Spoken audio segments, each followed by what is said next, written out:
ಹತ್ಯೆ ಪ್ರಕರಣಕ್ಕೆ ಸಂಬಂಧಪಟ್ಟಂತೆ ಶವಯಾತ್ರೆಯ ವೇಳೆ ದಾಂಧಲೆ ಎಬ್ಬಿಸಿದ್ದಂಥ ವಿಡಿಯೋ ಇದೀಗ ವೈರಲ್ ಆಗಿದೆ.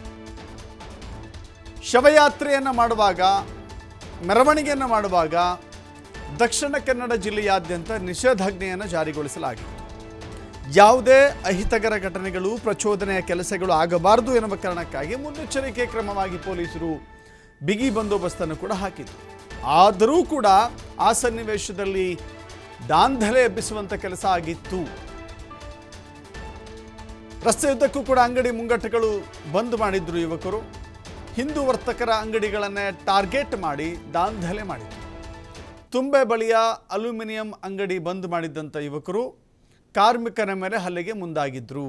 ಜೊತೆಗೆ ಶಟರ್ ಎಳೆದು ಕೃತ್ಯವನ್ನು ಎಸಗಿದ್ರು. ತಕ್ಷಣ ವಾಹನದಲ್ಲಿ ಸೈರನ್ ಮೊಳಗ್ತಾ ಇತ್ತು. ಆ ಸಂದರ್ಭದಲ್ಲಿ ಸೈರನ್ ಮೊಳಗಿದ ನಂತರದಲ್ಲಿ ತಕ್ಷಣ ಅಲ್ಲಿಂದ ಕಾಲ್ಕಿತ್ತಿದ್ದಾರೆ, ಓಡಿ ಹೋಗಿದ್ದಾರೆ.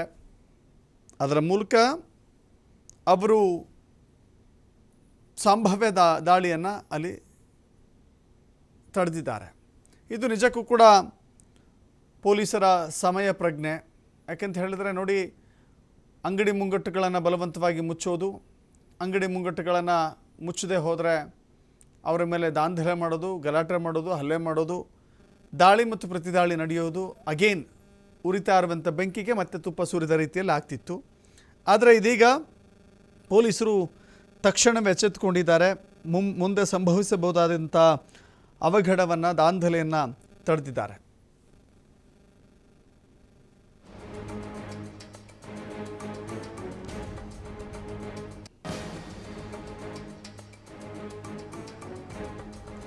ಮತ್ತಷ್ಟು ಮಾಹಿತಿ ನಮ್ಮ ಪ್ರತಿನಿಧಿ ಆದಿತ್ಯ ನೀಡ್ತಾರೆ. ನೇರ ಸಂಪರ್ಕದಲ್ಲಿ ಜಾಯ್ನ್ ಆಗ್ತಾ ಇದ್ದಾರೆ. ಆದಿತ್ಯ, ಗಮನಿಸ್ತಾ ಇದ್ದೀವಿ, ಅವತ್ತು ಕಟ್ಟೆಚ್ಚರ ಇತ್ತು. BC ರೋಡ್ ಕಂಪ್ಲೀಟ್ ಬ್ಲಾಕ್ ಆಗಿದ್ದರು. ಅನೇಕ ಜನ ಅಲ್ಲಿ ಸೇರಿದ್ರು ಕೂಡ ಪೊಲೀಸರನ್ನು ಹೆಚ್ಚಿನ ಸಂಖ್ಯೆಯಲ್ಲಿ ನಿಯೋಜನೆ ಮಾಡಲಾಗಿತ್ತು, ಯಾವುದೇ ರೀತಿಯ ಅಹಿತಕರ ಘಟನೆಗಳು ನಡೆಯದಂತೆ. ಆದರೂ ಕೂಡ ಬಲವಂತವಾಗಿ ಅಂಗಡಿ ಮುಚ್ಚಿಸುವಂಥ ಕೆಲಸ, ಬಲವಂತವಾಗಿ ಬಂದ್ಗೆ ಸಪೋರ್ಟ್ ಮಾಡಿ ಅನ್ನುವಂಥ ಕೆಲಸ ಆವತ್ತು ನೆನಪಿದೆ. ಬಸ್ಸಿಗೂ ಕೂಡ ಕಲ್ಲು ತೂರಾಟ ಮಾಡಿದಂಥ ಘಟನೆ ಕೂಡ ಇತ್ತು. ಇದೀಗ 7-8 ಯುವಕರು ಈ ರೀತಿ ಬಲವಂತವಾಗಿ ಅಂಗಡಿಗಳನ್ನು ಮುಚ್ಚುವಂಥ ಕೆಲಸವನ್ನು ಮಾಡಿದರು. ಅಲ್ಲಿಗೆ ಮುಂದೆ ಸಂಭವಿಸಬಹುದಾಗಿದ್ದಂಥ ಬಹಳ ದೊಡ್ಡ ದಾಳಿ ಮತ್ತು ಪ್ರತಿದಾಳಿ, ಮತ್ತೆ ಕೋಮು ಸಂಘರ್ಷದ ಹಾದಿಯನ್ನು ತಡೆದಿದ್ದಾರೆ ಅಂತ ಹೇಳ್ಬೋದಾ?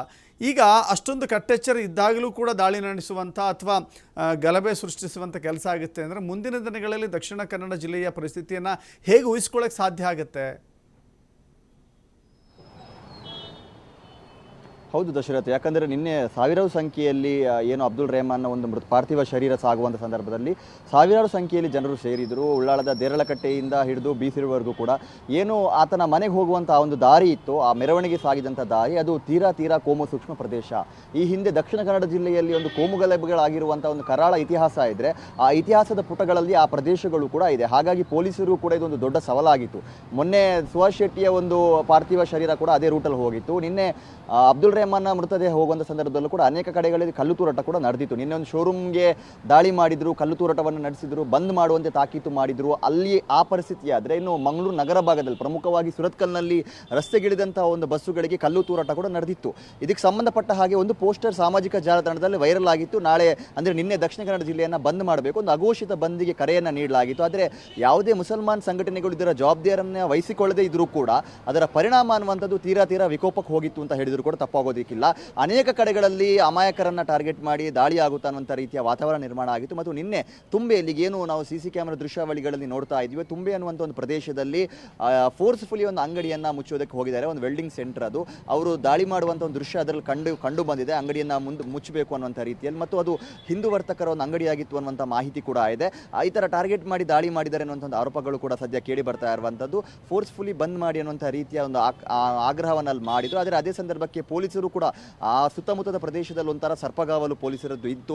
ಎಲ್ಲೆಲ್ಲ ಒಂದು ಆಯಕಟ್ಟಿನ ಪ್ರದೇಶಗಳು ಇದೆಯೋ ಅಲ್ಲಿ ಮೊದಲೇ ಪೊಲೀಸರು ಅದನ್ನೆಲ್ಲ ಮಾರ್ಕ್ ಮಾಡಿದ್ರು ಮತ್ತು ಅಲ್ಲಿ ಹೆಚ್ಚಿನ ಸಿಬ್ಬಂದಿಯನ್ನು ನಿಯೋಜನೆ ಮಾಡಿದ್ರು ಮತ್ತು ಗಸ್ತನ್ನು ಕೂಡ ಜಾಸ್ತಿ ಮಾಡಿದ್ರು. ಅದೇ ಸಂದರ್ಭದಲ್ಲಿ ಪೊಲೀಸರ ಒಂದು ವಾಹನದ ಸೈರನ್ ಆಗುತ್ತೆ. ಹಾಗಾಗಿ ಅವರು ಅಲ್ಲಿಂದ ಯಾವುದೇ ರೀತಿ ಒಂದು ದಾಳಿ ಮಾಡದೆ ಅಥವಾ ಯಾವುದೇ ಒಂದು ಅನಾಹುತ ಸಂಭವಿಸದೆ ಅಲ್ಲಿಂದ ವಾಪಸ್ ಹೋಗಿದ್ದಾರೆ. ಇಂಥದ್ದೇ ಪರಿಸ್ಥಿತಿ ನಿನ್ನೆ ದಕ್ಷಿಣ ಕನ್ನಡ ಜಿಲ್ಲೆಯಾದ್ಯಂತ ನಡೆದಿತ್ತು. ಆದರೆ ಒಂದು ಕಡೆಯಿಂದ ಒಂದಿಷ್ಟು ಮುಸಲ್ಮಾನ್ ಮುಖಂಡರ ಒಂದು ಜವಾಬ್ದಾರಿಯನ್ನು ಕೂಡ ಬಹಳ ದೊಡ್ಡ ಪ್ರಮಾಣದಲ್ಲಿ ಶ್ಲಾಘಿಸಬೇಕಾಗುತ್ತೆ. ಯಾಕಂದರೆ BC ರೋಡ್ ಅನ್ನುವಂಥ ಒಂದು ಕೋಮು ಸೂಕ್ಷ್ಮ ಪ್ರದೇಶದಲ್ಲಿ ಸಾವಿರಾರು ಸಂಖ್ಯೆಯಲ್ಲಿ ಅಲ್ಲಿ ಜನ ಸೇರಿದ್ರು, ಆಕ್ರೋಶಿತರ ಕಟ್ಟೆ ಹೊಡೆಯುವಂಥ ಒಂದು ಸಾಧ್ಯತೆ ಇತ್ತು.